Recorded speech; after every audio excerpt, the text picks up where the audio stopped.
No hace falta pagar a un árbitro para corromper la competición. Basta con influir en el sistema.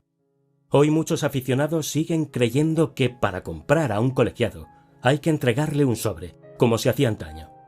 Pero en el siglo XXI, con casos como el Calciopoli o el caso Negreira, se emplea un método mucho más sofisticado, casi invisible para la opinión pública. Con nombramientos, sanciones, recompensas, ascensos o descensos, se puede controlar a los árbitros sin que nadie lo perciba. Los árbitros que se equivocaban a favor del Real Madrid eran sancionados, mientras que los que cometían errores a favor del Barça no solo quedaban impunes, sino que en algunos casos incluso eran premiados. Pudimos ver cómo Gracia Redondo fue premiado con la internacionalidad, semanas después de no señalar 3 penaltis al Real Madrid. A continuación, solo unos ejemplos de muchos.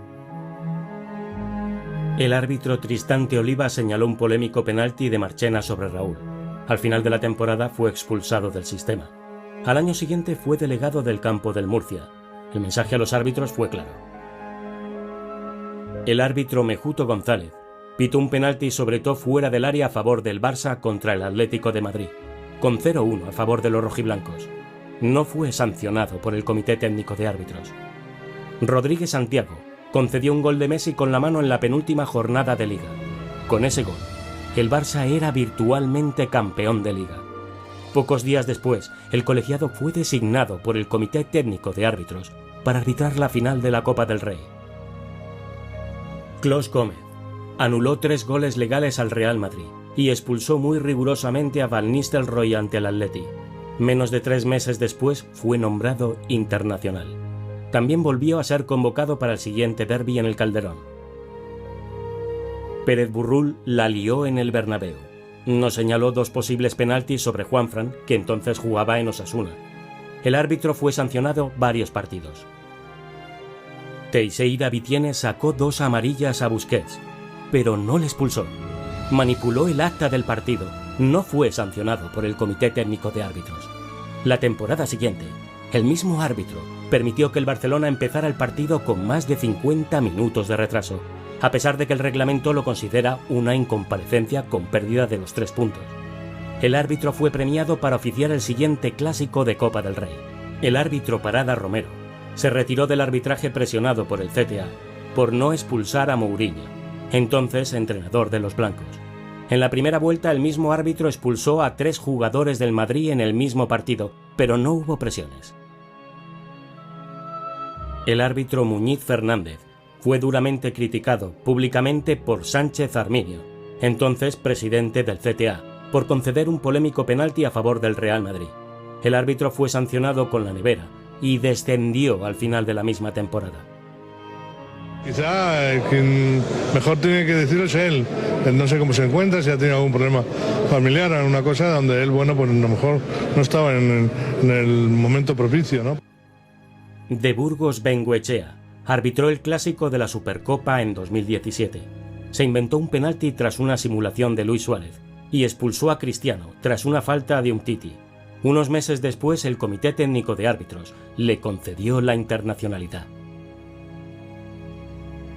Entonces, este tipo de cosas, digamos que crean suficientes pistas a los árbitros para saber que en caso de equivocarse, es mejor equivocarse de cierta manera y es peor equivocarse de tal otra manera, ¿no? Entonces, esto, dicho que los árbitros se equivocan, porque es obligado, es ponerles demasiado en claro que equivocándose de una manera les va bien y equivocándose de la otra manera les va mal, ¿no?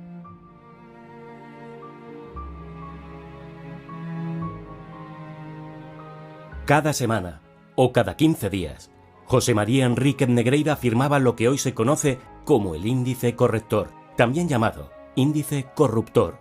Un documento que, según la investigación, podía decidir la carrera de los árbitros, sus ascensos, sus descensos y qué partidos dirigían. La Guardia Civil recopiló varios de estos documentos, todos con la firma de Negreira. Prueba tras prueba, semana tras semana, mostrando hasta dónde llegaba su influencia en el estamento arbitral. La puntuación y el llamado índice corrector eran las armas más eficaces para controlar a los árbitros. Cuantos más partidos dirigía un árbitro, más dinero ganaba. Si conseguía el cartel de internacional, podía aspirar a pitar aún más encuentros, pero una sanción significaba menos designaciones y un descenso a segunda podía suponer perder hasta la mitad del sueldo.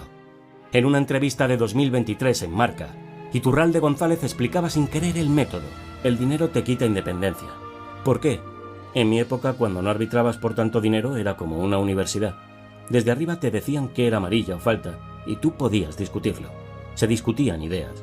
Pero ahora con 300.000 euros, cada año bajan 2. Y si desde arriba te dicen que esto es amarilla o esto es falta, aunque sea roja, tú no vas a entrar en esa discusión porque tú tienes un estatus y lo quieres mantener.